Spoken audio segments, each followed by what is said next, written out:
All right, so before we jump into this video, I've made some changes kind of on the fly. And what I mean by that is this hood right here. The hood that comes up and goes over, this is on the cart buddy, the 50 gallon and 20 gallon cart buddy, but it's not going to be on the 50 gallon spray buddy. Okay, it's not going to be on the 50 gallon spray buddy. It adds about 150, 60 bucks in cost, and you just honestly don't need it. I was actually going to leave it on here simply to have like a little shelf or something to put your measuring cups, or you could mix on it, or pour out your stuff on it or whatever. But you've been doing it, you've been setting your measuring cup in the floor and doing it forever. So I don't think it's worth 160 bucks to add that. So you just want to make it clear, regardless of what I say in this video coming up, this hood is not going to be a part of it. I think I filmed the video a few days ago, and I can't remember what I said, so that's why I'm updating it right here at the beginning. The pump will actually mount right here on these two bolts, but the whole thing will be turned to 180 degrees. So these two bolt holes will actually be on that end, will be on the left end. So the pump will still mount bottom left. It's just when you get, if you decide to get one and you get yours, after you put the legs on it and get the tank set in it and all that, you'll make sure that these two bolt holes right here are on the left side. And if they're not, you simply turn it 180 degrees and I'll do it. So I just want to clear that up before we get in this video. Hey, there's Pete, GCI Turf. Hope you're having a great day today. The 50 gallon spray buddy is now available on the website.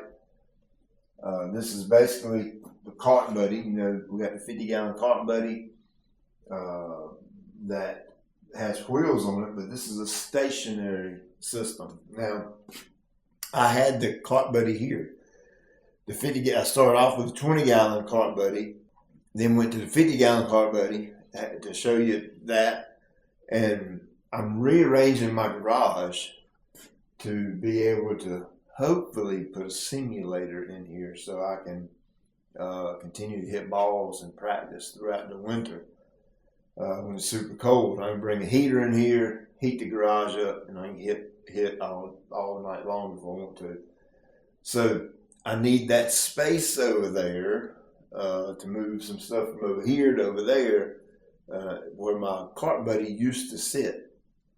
So I had the 20 gallon spray buddy, and I want to make sure you know that the spray buddy is the one that mounts on the wall. Okay, the cart buddy is the mobile, and there's different size tanks and hose reels for each one.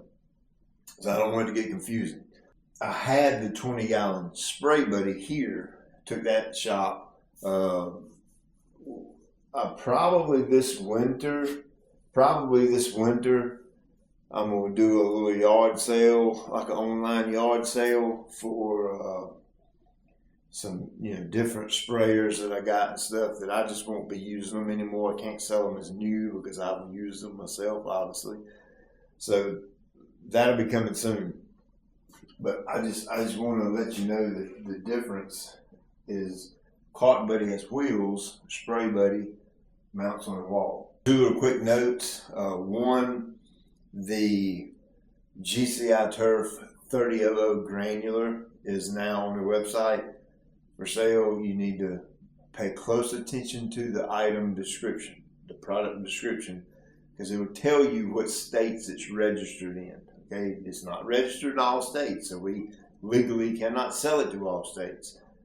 All the states have what they need from us. We're simply waiting on them to get back with us and approve it. So as states approve the registration, we will update the website. So if you don't see your state on there, just keep an eye out on the website. That's all I can tell you. And as the states get the information to us, we'll update it on the website. GCI Clean, my pressure washer shelf setup we've only got 50-foot hoses left. I'm not going to be reordering any 75-foot hoses. And the people that buy the things are absolutely in love with them. The feedback to me is it's the best shelf on the market that they've ever seen, ever used. The build quality is better than any other shelf that they've ever used. That's not me saying it. You go read the reviews. That's what people tell me and email me and write in the reviews. But since I'm not an auto detailing junkie, people don't flock to it like, I was kind of hoping they would. So we're going to scale back on that. What I mean is, before we've offered a 50 and a 75-foot hose option. There will be no more 75-foot hose option. Once we sell out of the 50-foot hoses, I won't be ordering anymore. The active pressure washer won't be ordering anymore. So at some point, the only thing that will be offered with my pressure washer shelf is the shelf and the hose reel, and of course the mounting, the foam cannon holder, and of course all the storage up under the shelf, all that stays the same. But you can get your own pressure washer and you can get your own pressure washer hose. I'm just not going to keep inventory in that stuff. When it's not, it's not like a super hot item. I got stuff, it's just money sitting in the warehouse floor and nobody buys it, so it's just foolish for me to keep that around. But the pressure washer shelf itself is a hot enough item for me to keep on hand. And I'm now going to show you how to install this thing and use it. So the footprint, so you know how much space you need to have, it is right at 44 inches wide. It is right at 33 inches tall. And the depth from the wall on just the sprayer itself is about 21 inches. If you include the pump, you're looking at about 25 inches roughly. Center of the hose reel is around 56 inches. And of course that's based on my height. I'm 6'1", and I just like it right about here because it's just easy for me to get my hand on the handle right there and spin it. This is the big hose reel, 300-foot, half-inch hose. So even with it being mounted right here, I can go all the way around my house, the whole thing. This spray buddy and all the spray buddies moving forward will have the new style regulator on it with a pressure gauge on the regulator itself. And this part right here is where you can hook a garden hose up to it and fill. Of course, that's an add-on. That don't come with the sprayer. You can add that on, and you install that yourself. So once you get everything and open up your box, you'll have a big old plate like this right here, and it's got separate brackets, and they should already be mounted to the plate. You want to double check and triple check and make sure these corners right here are flush with each other.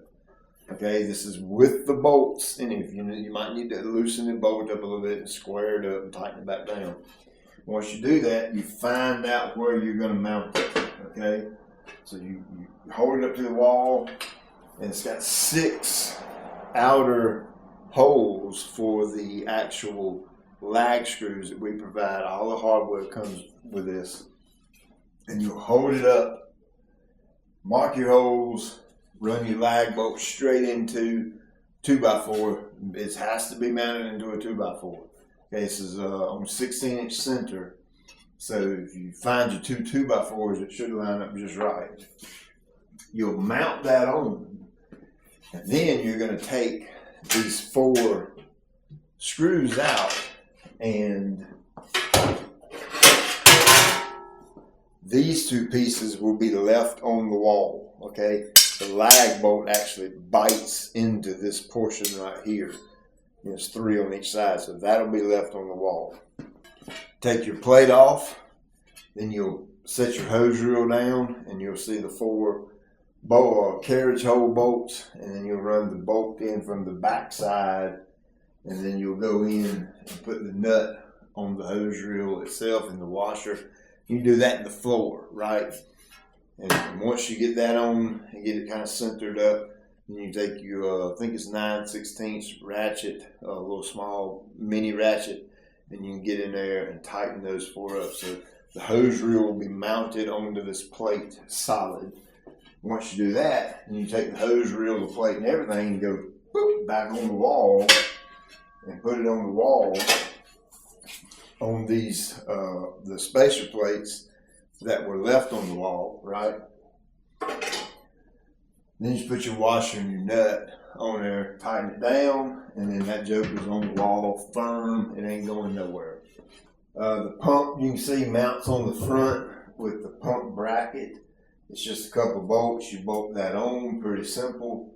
The hose coming out of the bottom, you'll have to connect that to the hose bar, and then plug it into your filter, and the filter and everything on the pump's quick disconnect tabs. So you can just quick connect that into the pump. Your regulator will come assembled, but not on the tank. We just don't want it knocked off during shipping and broken. So you'll screw the regulator onto the bulkhead that's in the tank. The bulkhead holes already drilled, the agitation's already installed, and so you'll put that on, and then you simply connect your hoses. It's that simple. One hose will go into the outlet side of the pump, and then go into the elbow on the regulator here, and then the other side comes out and runs up the wall and hooks into the side of your hose reel. Now, once you do that, then it's time for the fun part. It's 300 feet of 1/2-inch hose. Now, I do not recommend, let me reword that. There's only one way I recommend you install this. It's the easy way. It seems like the hard way, but it's actually the easy way. Okay, you're going to take this, cut the bands off that hold it, and you're going to unwind the hose out in your driveway. Okay, I'm not going to film all that because it takes forever to do it, to be honest with you. But not forever. It takes 20 minutes to do it, probably 15, 20 minutes. So I'll do that, and then I'll show you what it should look like once I get that done.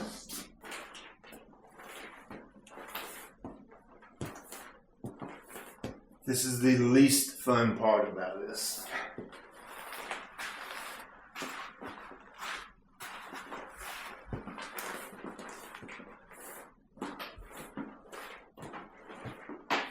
So we're in the middle of the hose where it's coiled up, because you put something in here, get 2 buddies to hold it and wind it up, and it unwind without having to roll all this out. It depends on the diameter of what you put inside the hoop. It has to be almost as big as the hoop. I don't know too many people that have stuff like that sitting around the house, so that's why I roll it out.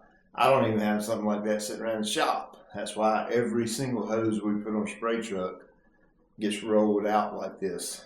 If you use something smaller like a baseball bat and stick it in there, it's going to hang, and it's not going to rotate, not going to wind off all that great, and the hose will begin to tighten up on itself like that, and you'll never get it on like that. I've done it 100 times, and it just don't work that way. So thread it in, Teflon tape.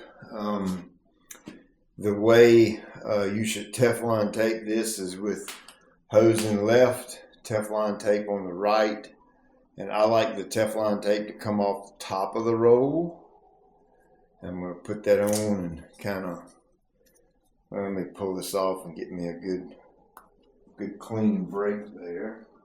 I was a little frayed from the last time. I'm going to put that on and kind of mash it into threads. I'm going to go over the top. That way it tightens up with the thread pattern. Do not do it the other way. Do not do it backwards, so that when you tighten it, you're actually loosening the thread tape. When you tighten this, the thread tape should get tighter onto the threads itself. Don't miss this part, okay? If we put this in and we start tightening it to the right, look at my hose. See my hose begin to coil and get in a bind? So what we're going to do is we're going to turn the hose to the left first, about 10 twists. And what I mean is you twist it and hold it. Twist it, hold it. Don't twist it and let it go, because then it just unravels. 1, 2, 3, 4, 5, 6, 7, 8, 9, 10. Now I've got a mess right here. It's all tangled up, but you got to remember, we're going to put it in, tighten it to the right, lefty loosey, righty tighty. And as we tighten it, it'll undo this coil right here. So don't let it go. Make sure you get in there and get it started well, so you don't lose this coil before you get it started.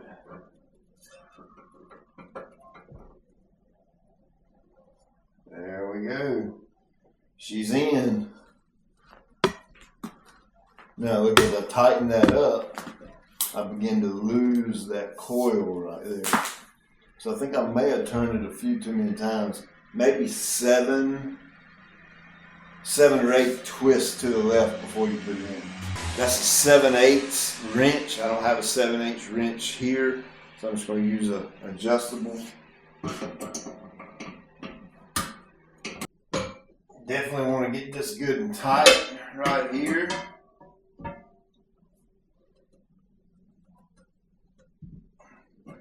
That's pretty snug. So, I'm going to say this,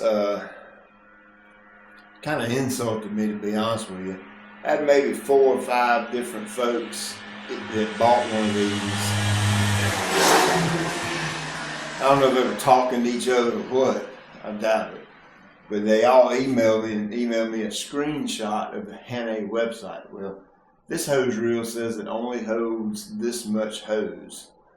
And I'm like, you know what? How stupid do you think I am to put something like this together and not know exactly what I'm doing with it? That was my initial thought. And then my second thought was, you know what? Show them a little grace and understand that a lot of people go above and beyond when they do their homework. They don't just look at one source. You know, they go back to the manufacturer and see what they say. Well, here's the deal on that. This hose is not recommended to hold 300 foot 1/2 inch hose, but it holds it perfectly if you know what you're doing as far as winding the hose up. Hannay puts those recommendations on their website so that they are covered, meaning you don't buy a hose reel and expect to put this much hose on it and you can't. Well, if they advertise that, let's say this only holds 200 foot of 1/2 inch, and you buy 198 foot of hose and it don't hold it, then Hannay made a big time boo-boo. Does that make sense? So they have severely not underestimated, but I don't know what the word is I'm looking for. Their hose reels hold considerably more hose than what their website claims. And it's completely safe to do that. I've talked with Hannay directly about this. I've been doing it for years. 19 years ago, I bought my first Hannay reel. I think it's around 19 years ago. And I put more hose on it than the website recommended, okay? And it works completely fine. Again, they put that on their website just so they're covered, you know, just so they don't have to go back and, you know, make up for, you know, something maybe they false advertised or whatever. But anyway, this thing holds 300 foot hose. like a champion. And the way you wind it up is you're going to start off slow, and you're going to wind it up nice and neatly. Look at there. There's my little bit of leftover right there, coil. Make sure this thing stays nice and tight and crisp as you wind it up. Just like that. Oh, let me show you how I got this thing out in the driveway right quick. So you can see how I did it. You know, if I unwound this all the way out 300 foot, I'd be over there in my neighbor's backyard. So I went out, turned around, come back, turned around, went back out, turned around, come back out. So I got it kind of laid out here, and I don't know, this may be, I'm gonna drop my microphone. That's maybe 75-foot sections, roughly. So if you don't do this part right, then obviously you're not going to get all the hose on here. You see how I'm keeping it nice and tight right there, tightly wound, and then when I get to the end, I'm going to jump right back over and do the same thing, go all the way across.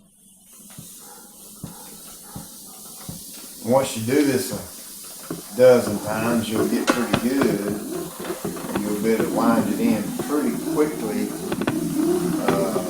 and keep it neat at the same time. Whoop, see how I got off track right there? Back up. Whoop, got off track.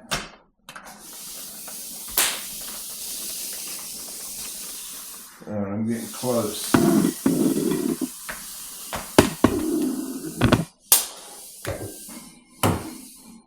Hear that? Listen. Hear that little bit of bite? That's where the hose is hitting the back of the hose reel right there. Just barely nipping it. But look at that. 300 foot. Same holds true for the 20 gallon. I think that's 200 foot of 1/2 inch.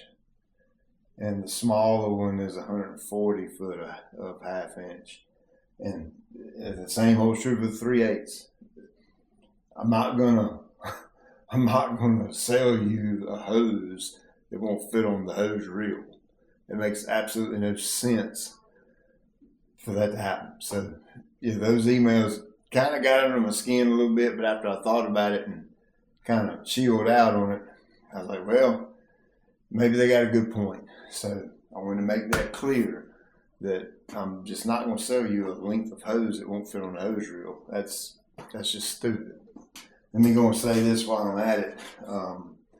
When I spray, I'm not just going to grab the hose and take it off around the house.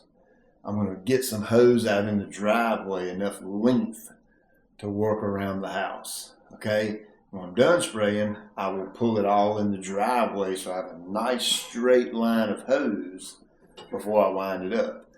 If I just took off around the house and used the corner of the driveway as like a leverage point, it's just going to make it harder for you to drag the hose. And if you do the same thing winding it in, that friction of it running across the edge of your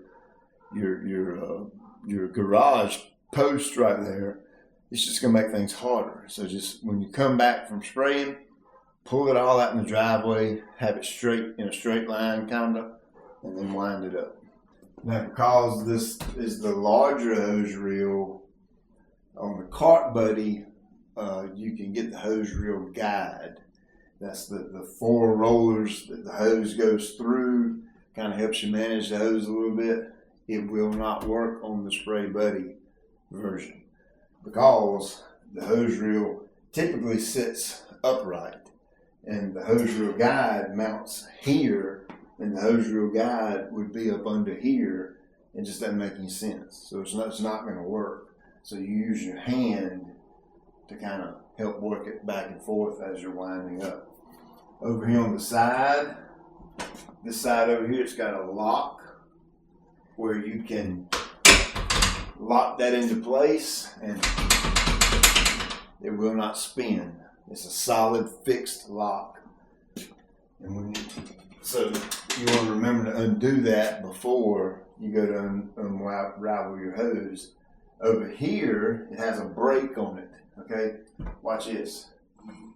See how when I pull that out, see how it wants to keep spinning and keep spinning and keep spinning? Well, you can tighten this brake up over here to put some tension on the reel, kind of like a bait caster that's used fishing. And that way, it'll when you stop pulling, this thing will stop. So obviously it's dark right now. When I get home from work tomorrow, I'm only working half a day tomorrow. My wife has been on me bad about some ants coming in the house, so I'm going to spray the perimeter of the house with some insecticide. We'll pull this out and spray, and I'm probably going to use my hand boom nozzle. It's around here somewhere. This spray buddy comes standard with a Chemlong gun. So tomorrow we'll throw some water in here and I'll show you all about the spraying part of it. Good night. So now that we got everything hooked up, I'm gonna take my water hose right here, quick connect it right there, turn this water on, go ahead and put me some water in here. And again, this quick fill kit doesn't come with it. That's an add-on option that you can get, and all that's on your website. If you don't have the quick fill kit, then you can just hold the water hose right here in the top and put your water in there. That way, always, 100% of the time, doesn't matter if it's a spray buddy, a cart buddy, a flow zone backpack, it doesn't matter what it is, sprayer wise. Our turf wares, my Toro Multi-Pro, the biggest sprayer I have, the smallest sprayer I have, you always, 100% of the time, put about half of the water in the tank first that you plan to use. In this case, I ain't going to use a whole lot of water, maybe 10 gallons, because I'm spraying insecticide around the perimeter of my house. I am going to be using my GCI premium gun and the 2 gallon a minute hand boom nozzle. And I've got this pressure gauge on here between the nozzle and the end of the spray gun, simply to set the pressure. That's all I need it on there for. Once I set the pressure, I'll take that pressure gauge off and just, hook the nozzle straight into the gun. All right, so that's going to be plenty of water right there. And of course, you're going to want to calibrate this with water before you use it. I've just used so many of these in testing and making videos with them and all that kind of crap. I know how much water it's going to take to cover the area. We'll plug in my pump, make sure the pressure regulator, the gray knob, is turned all the way to the left. So that's going to give me full open flow back into the tank, back into the agitation. And boy, she is pumping. I want to check it visually, make sure there's no leaks anywhere. And I've got a little pinhole right there in my hose. Let me explain what that is right there. So when the manufacturer makes these hoses, they actually put holes in the hose so the hose can breathe. For a 1/2 inch hose, there's a certain hole size that gets put in those hoses. For a 3/4 inch size hose, there's a bigger hole size that gets put into those hoses. Well, luck of the draw, sheer luck, I placed the order for a bunch of 200 foot 1/2 inch hose, and when they were making that hose, the manufacturing guy, the technician, whoever worked on that line, that assembly line, forgot to change out those puncturing hole things or whatever they call it. So my 1/2 inch hose got hit with a 3/4 inch hole size. And we had, I don't know, 10, 12, 15 customers email us and say, hey, I got all these little pinholes in my spray buddy hose. And I was like, I don't know what in the world is going on. And I kept going back and forth with the manufacturer trying to figure it out. And finally, they landed and they figured it out. That technician at the plant where they make these hoses, made in USA, by the way, forgot to switch out and go back to the 1/2-inch puncture holes, or whatever they call them. So this must be one of those pieces of hose, because it does have a few little pinholes in it right through there. So I'm going to carry on, because I got a little bit of hose right here, but look right there. I can physically see that pinhole right there. So there's no need in changing this out, because this one will leak too. So I'm going to proceed, carry on, do this quickly, and then I'll just clean up my mess when I get done. If you've bought a spray buddy and your spray hose has a bunch of little pinholes in it, it's very, very clear to see. When you're spraying, there'll just be like a little teeny tiny bubble of liquid coming out of the hose. Periodically, I think they put them every 18 inches is what they told me, 24 inches. So if you have that, you need to email us, because we'll replace the hose for free, because the manufacturer is replacing the hose for me for free, because it's a manufacturer defect and that's covered under warranty. So let's get this plugged up, and you know what, I want to look at something. So I don't have the part here to do this. I'm going to reconfigure the agitation just a little bit. This is the first time I've mounted a bulkhead over this far in the corner. So your spray buddy, 50-gallon spray buddy, the regulator may be mounted in a little bit different location, but it doesn't matter. You just screw the regulator into the bulkhead wherever it's at. You see what I'm saying? I'm gonna probably move that to redirect the agitation just a little bit, because I think it will benefit the overall mixing.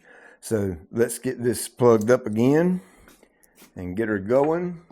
Don't forget to undo your hose reel lock right there in my spray gloves.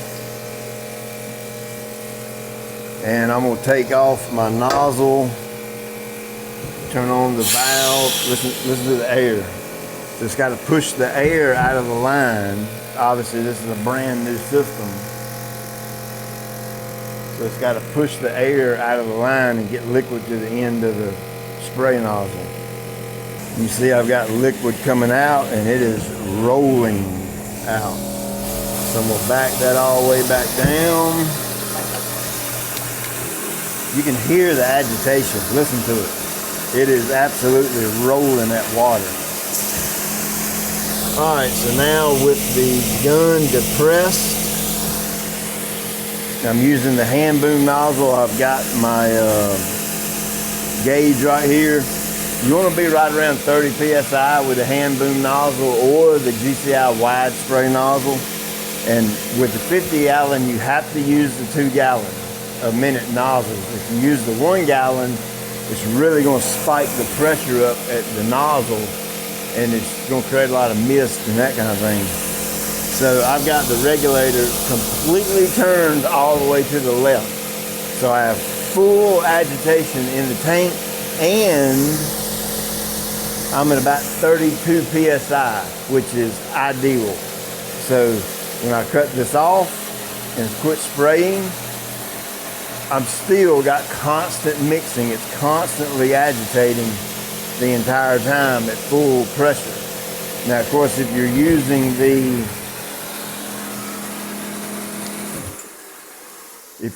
the Kimlong gun, let's get that gun right here and let's check that. So I want you to see the difference right here, what that does.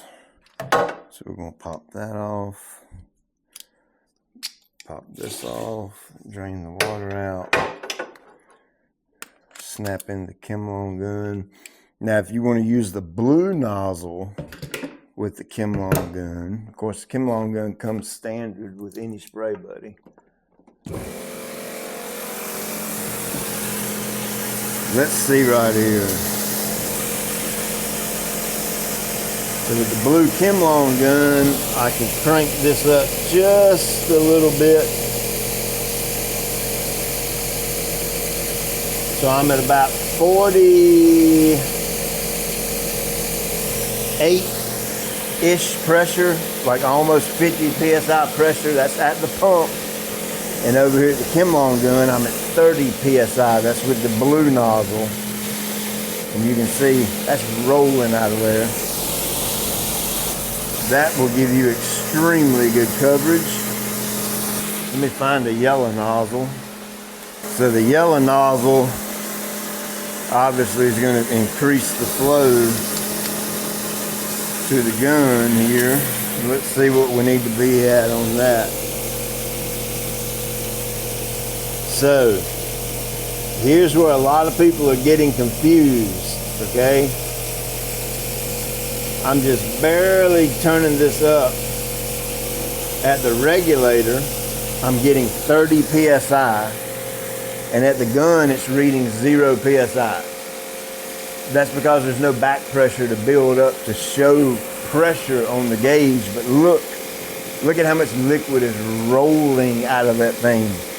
That's easily, you can calibrate this at 2 gallons per thousand, easily, with no problem. But I think people are wanting to see 30 PSI over here at the gun, and even if I crank this thing all the way down, wide open, I'm only at 10 PSI. But one thing you notice, there's not that much more liquid coming out. It's just not.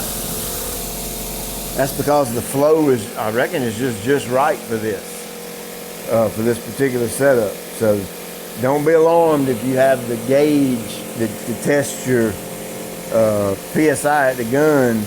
If you can't get up to 30 PSI with this gun, with the 300 foot of hose, because the 200 foot, I can't remember, but it's probably going to be pretty similar. But that right there is absolutely more than enough for high volume spraying. More than enough. Let's put our hand boom nozzle back on.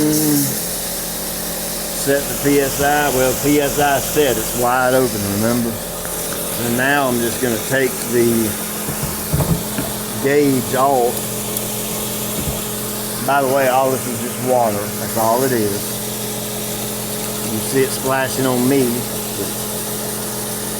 Water never hurt nobody. Well, oh man, I shouldn't have said that. Yeah, water has hurt somebody. It's absolutely devastated our mountains in Asheville and Boone and all through there. And of course, Florida and these hurricanes is absolutely, and my heart goes at those people because we don't experience that stuff here. We don't know what it's like to have a house floating down the river, sitting there looking at it. It's absolutely mind melting to me. Praise God that I myself, my family have never had to live through something like that. But we pray for those people, and thank God they're finally getting some help. And actually our church this Saturday is making a trip up to Boone. We kind of partnered with another church up there, and we're just going to be helping out, doing whatever it is we can do. I probably shouldn't have said that. Water can hurt people, and it has devastated and killed people. And this water in this tank splashing on me, because the tank is brand new, and because it's just water, it's not going to hurt me. So if you are in the mountains or in Florida and watching this, I'm sorry, I didn't mean to say that. I apologize. Going and introduce our insecticide. Now we want to bleed our line.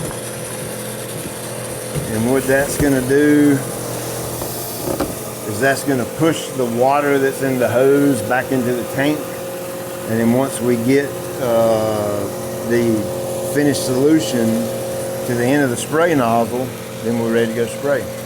Now you're going to be tempted to come off here and just take off and go around that way. Well, your hose may drag against something like these tires, or may get caught up under this arborvitae right here. You know, anything like that can happen. So what I recommend doing is this.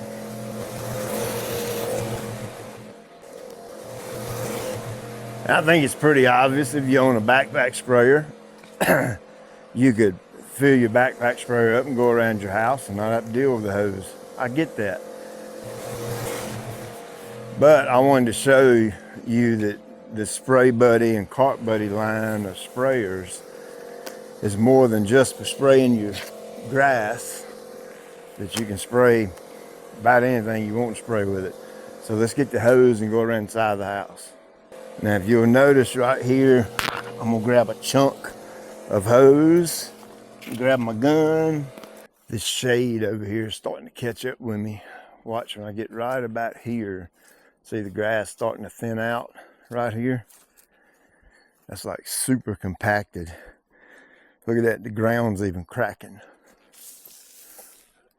But it's all right. Probably won't be there for long anyway. So let's come right over here. Remember, I like to hook that under my left shoulder and let my armpit do the pulling. So I'm just gonna go over here with the hand boom nozzle. I'm gonna go as far as I can possibly go because I've got the hose out on this side already. And then when I can't go but so far, when I get back around to the front of the house, I'll come back around and pick up where I left off. You can't see, but I'm over here on the side of the house spraying. Come right through here. Spray all along that edge right there, under the bushes. Spray this foundation right here. Again, I'm just trying to stop ants from coming in here in the house. I know it's where it's getting cold and they're probably coming in looking for some heat. There's a weed right there. Stop and get it. You can see how quick and efficient this is. Look at that coverage I'm getting right there. I'm spraying almost this entire bed in one pass. Going right over top of the plants, bushes and everything. What's in the tank ain't gonna hurt that one bit. Now, we got Theo. Theo's our little Havanese, well, my daughter's Havanese. The second I get done doing this, I'm gonna go tell Leah, Theo's not allowed in the bedded areas tonight. This needs to dry completely 100%. Then he can come out and do his thing tomorrow. So she will have to put him on a leash and walk him down the road to do his business. You know what I mean? Want to protect my little buddy. Look at how far that thing reaches. You can just spray all over the top of that. Just like that right there.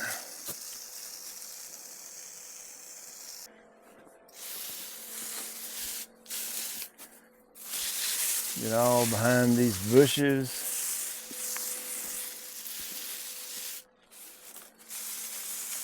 Depending on the time of the year, and if you are spraying your, insecticide on your tree and shrubs or whatever it is you're doing, this is a great time just to go ahead and, look at there, just go ahead and spray the shrubs at the same time while you're doing it. Spray your arborvitae, see how high that gets up in there? You want to stay back far enough to where this stuff doesn't drop on you when you're spraying. It's a big deal. Zero wind right now, none whatsoever. So all my material is hitting the target. So here's your trick to doing this correctly.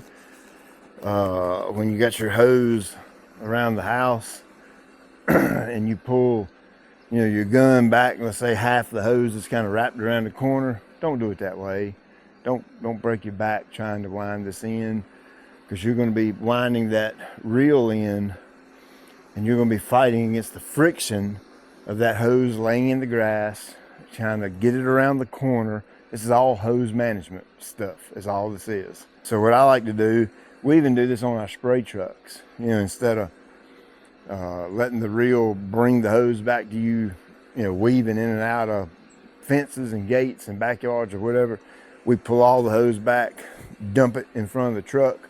Or in this case, dump it in the driveway here in front of the hose reel, then wind it up. Watch how much easier this is. Of course, bring your gun back to the spray buddy so that you don't drag that across the ground.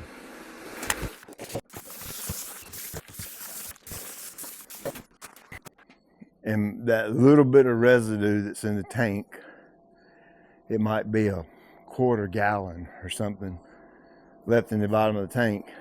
Am I going to go through and take the time and clean that out before I spray my yard the next time? The answer is no, I'm not. I never do that, ever, at any time of the year, except the very last time I know I'm going to spray the yard. Probably in, I don't know, maybe a week or so.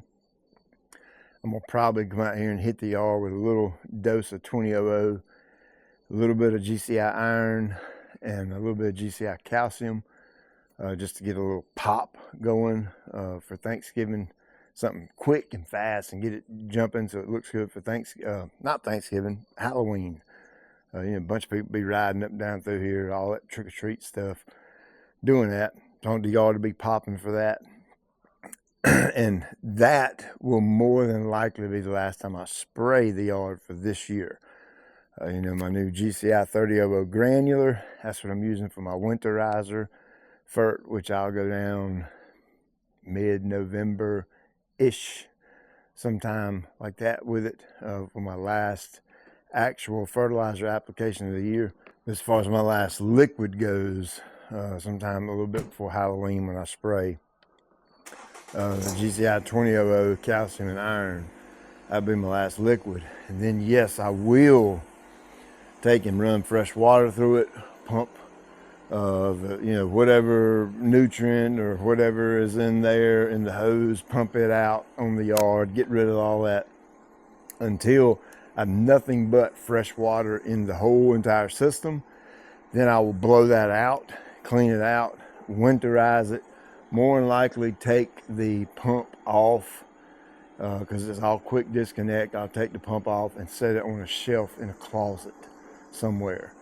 You know, make sure it's dry so the water doesn't leak out on my shelf in the closet, but you know, use common sense when you're doing that. But as far as cleaning it out in between spray applications, there's nothing but turf safe products that go in that tank. So I'm just not going to clean out that little tiny bit that's in the bottom. It does not bother me one bit. If I was blanket spraying herbicide out of that, and then say I wanted to spray tree and shrub, the follow-up application, you know, a few days later or a week later or whatever, for sure you want to clean it out extremely well then, because you don't want to go spraying herbicides on your tree and shrub. So I hope that makes sense. Anything that's turf safe, I just don't worry about cleaning it out. I just, you know, leave that little bit in there, mix. The next time I spray, I put my water in there, put my next application product in there, and have at it. So that's a 50-gallon spray buddy. That hose reel mount is extremely robust. If I had the physical capabilities, I would get up there and stand on the hose reel and it would not come off. And I weigh 230 pounds or so. It's extremely robust. It will not fall off the wall no matter what you do. It's just not coming off. So things well built. So I'll link it up in the description along with some of the other stuff I talked about in this video. And we're taking a vacation, going to Disney World, which is long overdue. We need a vacation, need a break. And myself and Jax and my dad are going to play golf. We have an off day on a Wednesday down there, where, as a matter of fact, my entire family's going. All my brothers, their family, Mom and Dad, everybody's going. So it's going to be a really cool time. But we're going to take an off day, middle of the week. So me and my dad and Jax are going to go play golf. So I'm going to go in here with Jax, and we're going to look at some of the golf courses in that area and pick us one out and then go ahead and schedule a tee time. So appreciate you taking time to watch this video. I'll check you later.